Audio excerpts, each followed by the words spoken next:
Hi നമസ്കാരം. ജീവിക്കാൻ ഒരു വഴി എന്ന പ്രോഗ്രാമിലേക്ക് ഏവർക്കും സ്വാഗതം. ഇന്ന് ഇവിടെ എത്തിയിരിക്കുന്നത് നമ്മുടെ ഭവാനി അമ്മയാണ്. പച്ചയായ ജീവിതം കാണിച്ചുകൊണ്ട് നമ്മുടെ മുന്നിലേക്ക് എത്തുന്നു ഭവാനി അമ്മ.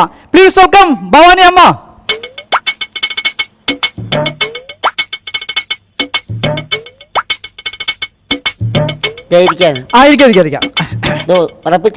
ഉറപ്പിച്ചാണ് ഇരിക്കാം. മുട്ടിനൊക്കെ നീരാണ്. വിടാതെ ഇരിക്കണം കേട്ടോ. മുടിയൊക്കെ നല്ല കളിച്ചിട്ടുണ്ടല്ലോ. അതുകൊണ്ട് കരിമ്പം തല്ലി ജയിക്കണം. ശരി. അപ്പൊ നമുക്ക് വേറൊരാളും കൂടി നമുക്ക് വേദിയിലേക്ക് വിളിക്കാം. ഭവാനി നമ്മുടെ വീടിന്റെ അടുത്തുള്ള ഒരാളോട് വന്നിട്ടുണ്ട്. വീട്ടിൽ കയറ്റാൻ കൊള്ളുന്ന ആൾ തന്നെയാണ്. അപ്പൊ സ്വാഗതം ചെയ്യാം. ഓക്കെ ചേട്ടാ, വെൽക്കം. ചേട്ടോ എവിടെ ഇരിക്കൂ? ഇവരുള്ള പരിപാടിയിലാണ്. ചേട്ടാ എവിടെ ഇരിക്കൂ? ഞാൻ ഒരു കാര്യം ചോദിച്ചോട്ടെ. പുരുഷനല്ലേ? എന്നാണ്? അല്ല പുരുഷനല്ലേ, പേര് പുരുഷൻ. എന്നെ കണ്ടിട്ട് സ്ത്രീ ആയിട്ട് തോന്നുന്നുണ്ടോ? എന്റെ മൂക്കിന്റെ താഴെ തേക്കുന്ന തുമ്പപ്പൂവല്ല, മീശയാണ്. പുരുഷനാണ്, പുരുഷൻ, നല്ലൊരാണ്. ഞാൻ പേരാണ് ചോദിച്ചത്. പുരുഷനാണോ? ഒരു കാര്യം ചെയ്ത് എടാ കൊച്ചാ, ഇവന് സംസാരിക്കാൻ അറിയാമേല മനുഷ്യനെ അറിയാവാ? സംസാരിക്കാൻ അറിയാവുന്ന ഒരാള്. അല്ലല്ല, ഞാൻ ഈ പ്രോഗ്രാം തുടങ്ങുമ്പോൾ നമുക്ക് ആദ്യം ഒരു സംഭവം ഉണ്ട്. കാരണം നല്ല രീതിയിൽ ഈ പ്രോഗ്രാം മുന്നോട്ട് കൊണ്ടുപോകാൻ വേണ്ടി ഒരു കൈ കൊടുത്ത് കറക്റ്റായിട്ട് പോവാ. നീ ഞങ്ങളുടെ അച്ഛനും ഇതിന്റെ ഭാര്യയല്ല, കൈതൊന്നും ഞങ്ങളെ കല്ല് കിട്ടിച്ചു. അല്ല, ഇവിടെ വരുമ്പോ അങ്ങനെയാണ് പ്രോഗ്രാമിൽ കേസുമില്ല. എനിക്ക് ഇവരെ കുറിച്ച് പറയാനുള്ള കാര്യമൊക്കെ പറയണം. ഞങ്ങളുടെ ഇക്കിളിക്കുന്ന് പഞ്ചായത്തിനെ നശിപ്പിച്ചൊരു ഒരിക്കലുമില്ല. ചർച്ചയിൽ ഒരിക്കലുമില്ല. കാരണം കുടുംബശ്രീ വഴിയിൽ ഏറ്റവും നല്ലൊരു ജോലിക്കാർക്ക് കിട്ടിയ സമ്മാനമാണ്. ഏറ്റവും നല്ല ജോലിക്കാർക്ക് കിട്ടിയ കുടുംബശ്രീ വക സമ്മാനം കിട്ടി. എടുത്തോണ്ട് പോകുന്ന തന്നതാണ് ഇവിടുന്ന്. ഈ പരമേശ്വരൻ ചേട്ടനും അവരുടെ മൂത്ത പെങ്ങളത് അന്ന് കിട്ടതാണ്. ഇവരുടെ ഈ ഒച്ച അലക്കം കാരണം ആ പഞ്ചായത്തിൽ സ്ഥലത്തിന് വില പറഞ്ഞറിയാമോ? ഭയങ്കര ഇവരുടെ കുടുംബം. മര്യാദക്ക് പുറത്തില്ലെങ്കിൽ ഞാൻ ഉറപ്പിക്കല. എന്റെ വീട്ടിലാണെങ്കിലും അങ്ങനെയൊക്കെ തന്നെയാണ്. അല്ല, നമ്മളിവിടെ ചർച്ചയിലാണ് വന്നേക്കണം. ചർച്ചയിൽ വേണ്ടിയാണോ? അപ്പൊ എന്താണ് കാര്യം? അവനമ്മ എന്താ പ്രശ്നം ഉണ്ടാണ്? കാര്യം പറയാം. ഒന്നുമില്ല. എന്റെ ഭർത്താവാണ് കുമാരൻ ചേട്ടൻ. മരിച്ചുപോയി അങ്ങേരി. അദ്ദേഹം നല്ല മനുഷ്യനായിരുന്നു. മൂന്നാമത്തെ ഭർത്താവ്. അതെ. പിന്നെ ഞാൻ ഈ പരിപാടിക്കില്ല. അതല്ല, പ്ലീസ് സമയം തരാം. ഓക്കെ, എന്റെ ഭർത്താവ് എന്ന് പറഞ്ഞ കുമാരൻ ചേട്ടൻ നല്ല തങ്കപ്പെട്ട മനുഷ്യനായിരുന്നു. അതെ, മരിച്ചുപോയി. അപകടം വരുത്തി വെച്ച് മരിച്ച മനുഷ്യനാണ്. സാധാരണ വന്നുപടിയാണ്. ഇത് അപകടം ഉണ്ടാക്കിയതാണ് ഈ മനുഷ്യൻ. പുള്ളിക്ക് ഈ കൊട്ടി കുളിക്കുന്ന സ്വഭാവമുണ്ട്. അപ്പൊ അന്ന് പണിയും കഴിഞ്ഞ് വന്ന് ഒരു 6-6:30 മണിയായപ്പം തോട്ടി കുളിക്കാൻ പോണെന്നും പറഞ്ഞത് പുറത്തും കൊണ്ട് പോയ മനുഷ്യനാണ്. ഞാൻ കുറെ കഴിഞ്ഞ് തിരിച്ചു വന്നിട്ട് താറാവിറങ്ങിയേരി എന്നും പറയും. ഞാൻ ചോദിച്ചു, ഞാനാണ് താറാവിന്ന് ഇറക്കി വിട്ടത്? ഇത് നല്ല കുയിലി. ഞാനിനി മോട്ടോർ ചെയ്ത് കുളിക്കാൻ പോണെന്നും പറഞ്ഞത് അതുപോലത്തെ വയറുമാടിക്കൊണ്ട് പോയ മനുഷ്യനാണ്. ഇപ്പൊ സംഭവിച്ചത് സ്വിച്ച് ബോർഡിനകത്ത് വയറ് കുത്തിട്ടിരിക്കാഞ്ഞിട്ട് 2 ഇഞ്ച് ഡാണി വെച്ച് ഉറപ്പിച്ചാണ് കുത്തി. പിന്നെ പിറ്റേ ദിവസം കിഴക്കുറത്തെ പിള്ളേര് വന്നാണ് കുളിപ്പിക്കുന്നത്. മരിച്ചു പോയില്ലേ? കറണ്ടടിക്കാലേ, സ്റ്റോക്ക് അടിക്കാലേ. ഇപ്പൊ ഞാൻ തെറ്റിച്ചു. നീ പറഞ്ഞു തന്നില്ലായിരുന്നു. മകനുണ്ട്, ഫുൾ ടൈം വെള്ളമാണ്. ഫുൾ ടൈം താമര, ഫുൾ ടൈം വെള്ളം. ചെറുപ്പക്കാരനാണ് അവരൊക്കെ ഇങ്ങനെ മദ്യപിക്കുന്നവര്. എന്റെ മകൻ സ്വച്ഛതക്കേടാണ്. ഇവൻ അവന്റെ കല്യാണമൊക്കെ ചെയ്ത് കൊടുത്തായിരുന്നു. പിന്നെ ഇവനെ ഒരു പെണ്ണുമായിട്ട് ആ അമ്പലത്തിന്റെ വടക്കോറത്തെ അശോകന്റെ മകളുമായിട്ട് പ്രണയം. ഏതമ്പലം? നമ്മുടെ കണിച്ചുള്ളങ്ങനെ. അങ്ങനെ പ്രണയം വന്നപ്പോ ഇവൻ എന്നോട് പറഞ്ഞ, അമ്മേ എനിക്ക് കല്യാണം കഴിക്കണമെന്ന്. ഞാൻ പറഞ്ഞു, എന്റെ കല്യാണം കഴിക്കുന്ന എനിക്ക് ജോലി തന്നെ ഉണ്ടെന്ന് ഞാൻ ചോദിച്ചു. അന്നേരം പറഞ്ഞു, ജോലിയൊക്കെ കല്യാണം കഴിച്ച് വായിക്കോളൂ. അങ്ങനെ ഞാൻ പറഞ്ഞു കല്യാണം നടക്കാം. പെണ്ണിനെ പറ്റി ഞാൻ തിരക്കിയപ്പോ ചുവള്ള പെണ്ണല്ല. അല്ല, പെണ്ണ് എവിടെയാണ് സ്ഥലം? പെണ്ണിന്റെ സ്ഥലം എവിടെയാണ്? അത് നമ്മുടെ തെക്കുവശത്ത് തന്നെ. സ്നേഹിച്ച് കെട്ടിയതാണ്. അങ്ങനെ ഇവിടെ കല്യാണം ചെയ്യണ്ടെന്നും പറഞ്ഞ് ഞാൻ എന്നോട് പറഞ്ഞ് വഴക്കിട്ട് ബഹളായി, ഒച്ചയും ബഹളമൊക്കെ ഇട്ട് ഇപ്പം വൈകുന്നേരം പോയുള്ള കള്ളെല്ലാം കൂടെ മേടിച്ച് കുടിച്ചു വന്ന് എന്നോട് കുറെ ചീത്ത. കേൾക്കാൻ കൊള്ളാവുന്ന കൊള്ളിയല്ലാത്തതുള്ളൂ. 2 ഞാനെടുത്തു. അങ്ങനെ തെറി പറഞ്ഞു വെച്ച് ഞാൻ ഈ ആത്മഹത്യ ചെയ്യാൻ പോണെന്ന് അല്ലേ എന്നും പറഞ്ഞിട്ട് അവിടെ കിടന്ന കയറും എടുത്തിട്ട് മരത്തിന്റെ മേളിൽ കയറി. എന്റെ ദൈവമേ, മരത്തിന്റെ തുഞ്ചത്തി ചെന്ന് കയറി. മരത്തിന്റെ മേളിൽ ചെന്ന് വിടലിക്ക് കുരുക്കിട്ടേക്ക് എടുത്ത് ചാടി.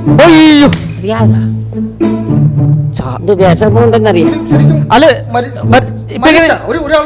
വഴക്കും വിദ്വേഷം മകൻ മരിച്ച ദൈവാധീനം കൊണ്ട് മരിച്ചില്ല. ഇവര് ഈ വെപ്രാളത്തിൽ മരത്തെ കയറി കെട്ടാൻ മറന്നുപോയി. അങ്ങനെ അവിടുന്ന് കമ്പ് പൊടിഞ്ഞ് താഴത്ത് വീണ് കാല് കീറി 7-8 സ്വിച്ച് അന്നിട്ട് ഞാൻ തെറ്റിച്ച് പറഞ്ഞു. അങ്ങനെ പിന്നെ അവിടെ ഡോക്ടർ ഇവിടെ എന്റെ ദൈവമേ സത്യം പറഞ്ഞെന്താ ഇവിടുന്ന് സീരിയലായിട്ടാണ് ഞങ്ങൾ പോണത്. സീരിയലായിട്ട് സീരിയസ് ആയിട്ടാണ് ആ സീരിയസ് ആയിട്ടാണ് പോയത്. ഓ അപ്പൊ ഏത് ഹോസ്പിറ്റലാണ് കൊണ്ടുപോയത് അപ്പൊ? വണ്ടാനത്ത്. ആ അത് ശരി. അവിടെ ചെന്ന് സത്യാഗ്രഹത്തിൽ കൊണ്ടുവന്ന് കിടത്തി. സത്യാഗ്രഹമല്ല ഇത്, അത്യാഹിതമാണ്.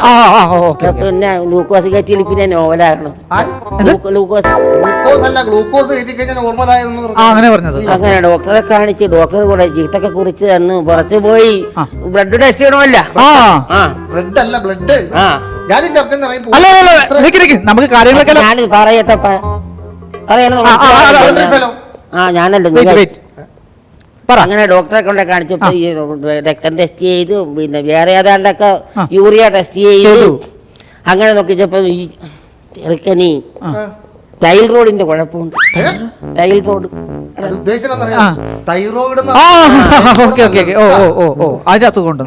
സ്റ്റേഡിയം കുറഞ്ഞു പോയി. ഇതിനിടക്ക് മനുഷ്യനെ തീറ്റിക്കാനായിട്ട് ഉണ്ടായി ചെറുക്കനാണ്. അത് കല്യാണം ചെയ്ത് കൊടുത്തേനാ. എനിക്ക് ഞാൻ എല്ലാ ദിവസവും ഞാൻ അതുപോലെ ഞങ്ങൾ നേരത്തെ അറിയാം. പിന്നെ കെട്ടിച്ചു കൊടുത്ത് പത്തരമാറ്റി തങ്കാണ് കൊണ്ടാണെന്ന് പറഞ്ഞ് കെട്ടിക്കൊണ്ട് വന്ന പെണ്ണാ. പത്രമാറ്റി തങ്കല്ലേ അവള്? തങ്കായത് കൊണ്ടാണ് അയലന്തരത്തെ പിള്ളേർ വരച്ച് നോക്കിച്ചിട്ട് തന്നു വിട്ടത്. അറിയാം. എന്നിട്ട് അവള് ഇപ്പോഴും പൊറിപ്പിക്കാനല്ല എന്നെ. അതൊക്കെ എന്നെ ആരാണ് വീട്ടിൽ വിഷയം ഉണ്ടാക്കുന്നത്? വേറെ കാര്യമുണ്ട്. ആ കുടുംബത്തിൽ എനിക്ക് കുറച്ചെങ്കിലും ഇഷ്ടമുള്ള ഒരാള് കുമാരൻ ചേട്ടൻ. കുമാരൻ ചേട്ടൻ എന്ന് പറഞ്ഞാ നീ എന്നാണ് ഈ പറയുന്നത്? പുള്ളി സ്വാതന്ത്ര്യ സമര സേനാനിയായിരുന്നു. പിന്നെ 5-6 അടി പൊക്കം, തടിയൊക്കെ ഉണ്ടായിരുന്നു. മനസ്സിലായല്ലോ. കാണാനും എടുക്കണായിരുന്നു. അഭ്യാസിയായിരുന്നു. പക്ഷെ ഇതൊക്കെ ഇതൊക്കെ കിഴക്കോർത്ത് അമ്മയുടെ വീട്ടിലാണ് അഭ്യാസം മുഴുക്കം കാണിക്കുന്നത്. നമ്മുടെയൊക്കെ കാണിക്കല്ലോ. അല്ല അഭ്യാസിയാന്ന് പറയാ. പുള്ളി അവിടെ ആയിരുന്നേ. എവിടെയാണ്? അമ്മയുടെ വീട്ടിൽ. ചേട്ടത്തിന്റെ വീടോ അനിയത്തിന്റെ വീടോ അല്ലാണോ? നമ്മുടെ അയലന്തരത്തെ വീടാണ്. ഈ പുള്ളി സ്വാതന്ത്ര്യ സമര സേനാനിയാണെന്ന് പറഞ്ഞിട്ട് ഞങ്ങൾ ഒന്നും ഇന്ന് വരെ പേപ്പറിൽ ഒരു പടവും കണ്ടിട്ടുണ്ട്. പേപ്പറിലൊക്കെ പടം വന്ന. പിന്നെ കുമാരചേട്ടൻ അന്ന് പിന്നെ പാള പോലത്തെ നിക്കതും കൂർത്ത തൊപ്പിയൊക്കെ വെച്ച പോലീസുകാരൻ.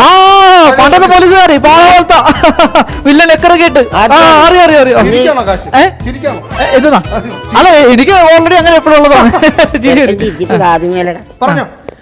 ഈ മനുഷ്യനെ അന്ന് നിക്കരുടെ പോലീസുകാർ പിടിച്ചോണ്ട് പോയിട്ട് തല്ലി.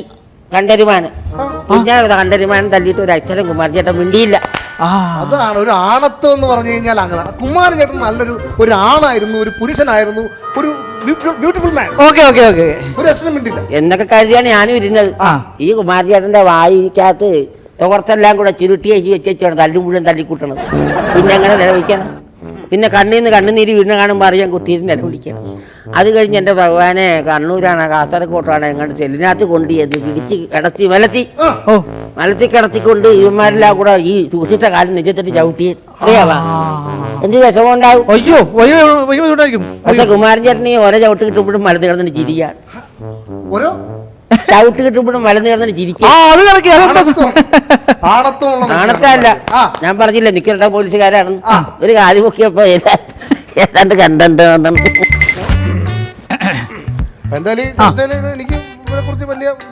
അല്ല എന്നാലും നമ്മള് ഒരു അവാർഡ് കിട്ടിയ സ്ത്രീ ആണല്ലോ. അപ്പൊ നിങ്ങളെ വീടിന്റെ അടുത്തുള്ള ആയതുകൊണ്ട് നിങ്ങൾ കറക്റ്റ് ആയിട്ട് കാര്യങ്ങളൊക്കെ സംസാരിച്ച് നല്ലൊരു രീതിയിൽ മുന്നോട്ട് പോകണം. അറിഞ്ഞ ആ വഴക്കും കാര്യങ്ങളൊന്നും വേണ്ട. വീട്ടിലുള്ളവരെയൊക്കെ നല്ലതാണ്. അയലന്തരത്തുള്ളവര് നാട്ടുകാരി എല്ലാം നല്ലതാണ്. പിന്നെ ഇവന്റെ ഭാര്യ എന്റെ വീട്ടിൽ വന്ന വെള്ളം പോലുണ്ട്. പിന്നെ അവിടെ ഒരു പാവം കുഞ്ഞാണ്. ഇവിടെ വന്ന് ഞാൻ എല്ലാം ചോദിക്കും. ഇവന്റെ എല്ലാ കാര്യവും എന്നോട് പറയും. പിന്നെ ഏറ്റവും ശ്രദ്ധായിട്ടുള്ള കാര്യം പോലെ ഈ അടുത്ത് എന്താണ് പറഞ്ഞിരുന്നത്? ഈയിടക്കല്ല കുറെ നാളത്തേക്ക് മുന്നേ അന്ന് വെള്ളം കുടിച്ചൊക്കെ നടക്കുമെങ്കിലും ഇവൻ കുഴപ്പമൊന്നും ഇല്ലാതെ കണ്ടു. അന്ന് വെള്ളം കുടിയൊക്കെ നിർത്തി. അന്നേച്ചും ഇപ്പം വന്ന് കുളിയും കഴിഞ്ഞ് അകത്ത് കയറി കട്ടിലേ ഇരുന്ന് രണ്ടുപേരെ കെട്ടിപ്പിടിച്ച് പുരാണമൊക്കെ പറഞ്ഞ് അങ്ങനെ ഇരുന്നിരുന്നിരുന്ന് ഇവൻ ഇറങ്ങിപ്പോവും. പിന്നെ അങ്ങനെയൊക്കെ എന്നോട് വന്ന് പറയുന്നുണ്ട്. അങ്ങനെ ദൈവത്തിനറിയാം. പിന്നെ ഇത് പറ.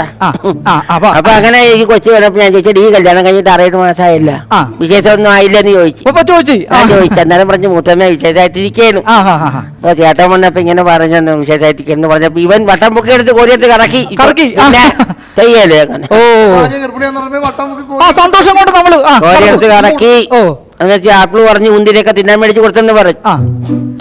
അപ്പൊ ഞാൻ തന്നെ വിഷയത്തെ കാര്യം ഓർത്തു. ആ, പഴയ കാര്യം ഓർത്തു ഒന്നുകൂടെ. പിന്നെ? ആ ആ ആ ആ. അയ്യോ ഞാൻ ഇതുപോലെ വിഷയത്തായിരുന്ന സമയത്ത് എന്നിട്ട് മിനിമം കർക്കിടക മാസം, എന്ത് മിനിമം കർക്കിടക മാസം മിഥുനം കർക്കിടക മാസം. ആ ആ ആ മിഥുനം കർക്കിടക കറക്റ്റായി കറക്റ്റായി. ഞാൻ തെറ്റിച്ചെന്ന് നീ പറഞ്ഞില്ലായിരുന്നു. അങ്ങനെ ഞാൻ വിഷയത്തായിരുന്ന സമയത്ത് ഈ കുമാരൻ ചേട്ടൻ പണിയും കഴിഞ്ഞ് വരാനായിട്ട് ഞാൻ നോക്കിയിരിക്കേ. ആ നോക്കട്ടെ എന്ന് കുറച്ച് കണ്ണു നേട്ടെന്നും പറഞ്ഞ പോലെ നമ്മുടെ പെരയുടെ അതിനെ കുത്തിയിരിക്കേ. ആ കുമാരൻ ചേട്ടൻ കയ്യും കാലും കഴിയ കത്താട്ട് വന്ന ഉടനെ ഞാൻ ഓടിച്ചെന്ന് ഷർട്ടിന്റെ കുടറെ പിടിച്ച് വലിച്ചു. എന്നുവെച്ചും പറഞ്ഞ് ഇങ്ങോട്ട് വന്ന ഒരു കാര്യമുള്ളൂ. എന്നാലും ചോദിക്കണം അടുക്കളയിൽ കൂടെ ജയിക്കെല്ലാം കൊണ്ടുപോകാനാടിയെന്ന്. ഇങ്ങനെയാണോ ഒരു വിശേഷമായ കാര്യം പറയാൻ വരുമ്പോൾ പറയുന്നത്. അത് കഴിഞ്ഞ് ഞാൻ പറഞ്ഞു അതെല്ലാം കുമാരൻ ചേട്ടാന്ന് പറഞ്ഞ് അടുക്കളയെ കൊണ്ടുപോയി. ഓ നേരത്തെ ഞാൻ പറഞ്ഞൊരു കാര്യമുള്ളെന്ന് വെച്ചു ആ. പറഞ്ഞപ്പോ പറയണ് ആ. ബ്ലേഡുകാരൻ എണ്ണാച്ചോറിനും പോയാടി. എനിക്ക് വേറെ ചെറുക്കായിരിക്കും പിന്നെ പറഞ്ഞാൽ മനസ്സിലായില്ലെങ്കിൽ എനിക്ക് ദേഷ്യം വരും. ഞാൻ പറഞ്ഞു അതെല്ലാം കുമാരൻ ചേട്ടാ വിശേഷമായിട്ടിരിക്കുകയാണ് ഞാൻ. ആ ആ ആ. കുമാരൻ ചേട്ടൻ അച്ഛനാകാൻ പോകണമെന്ന് പറഞ്ഞു തീർന്നില്ല. കേട്ട പാതി കേൾക്കാത്ത പാതി ഇതുപോലെ തന്നെ വട്ടം പൊക്കിയെടുത്ത് കോതിയെടുത്ത് കറക്കി കറക്കി. കറക്കി വെച്ച് കിഴക്കെ പറമ്പിലോട്ട് ഒറ്റിയേറി. അയ്യോ എന്നിട്ട് ഞാൻ കല്യാണം കഴിഞ്ഞ് മൂന്നിട്ടാണ് ഈ കാര്യം പറഞ്ഞത്. അപ്പൊ ഈ പ്രോഗ്രാം വൈൻഡ് അപ്പ് ചെയ്യുന്ന സമയമായിരിക്കാണ്. ഇന്ന് ഈ ഫ്ലോറിൽ വെച്ച് അമ്മക്ക് വേണ്ടി എന്ത് പറഞ്ഞാലും ഞാൻ സാധിച്ചിരിക്കും. ഉറപ്പാണ്. അങ്ങനെ ഉണ്ടെങ്കിൽ എനിക്കൊരു ചെറിയ ആഗ്രഹം ഉണ്ടായിരുന്നു. ആ പറഞ്ഞോ, ഉറപ്പായിട്ട് സാധിച്ചിരിക്കും. സാധിച്ചു തരുവാ. ആ തരും. നേരാണ്. ആ അങ്ങനെ ഉണ്ടെങ്കിൽ എനിക്ക് ഒരു 10 സെന്റ് സ്ഥലവും 2 നില വീടും കൂടെ വെച്ച് തരാൻ പറ്റുമോ നിനക്ക്? ദേ ഈ ചെറുക്കൻ പറഞ്ഞിട്ട് കേട്ടാ, എനിക്ക് 10 സെന്റ് സ്ഥലവും 2 നില വീടും. അല്ലേ ആ. ഒരു കാര്യം ഞാൻ പറഞ്ഞ കേട്ടാ, ഞാൻ പോലും വാടക താമസിക്കണത്. നീ വാടകയ്ക്കാണോ താമസിക്കുന്നത്? ലൈവായിട്ടുള്ള പ്രോഗ്രാം ആണത്. അപ്പൊ നിന്റെ കോട്ട് സൂട്ടും ഒക്കെ അത് കണ്ടല്ലോ, കാരണം ഈ പ്രോഗ്രാമിന്റെ പേര് കണ്ടോ? ജീവിക്കാനൊരു വഴി. ആ ഇതെല്ലാം വാടകക്കാണ്.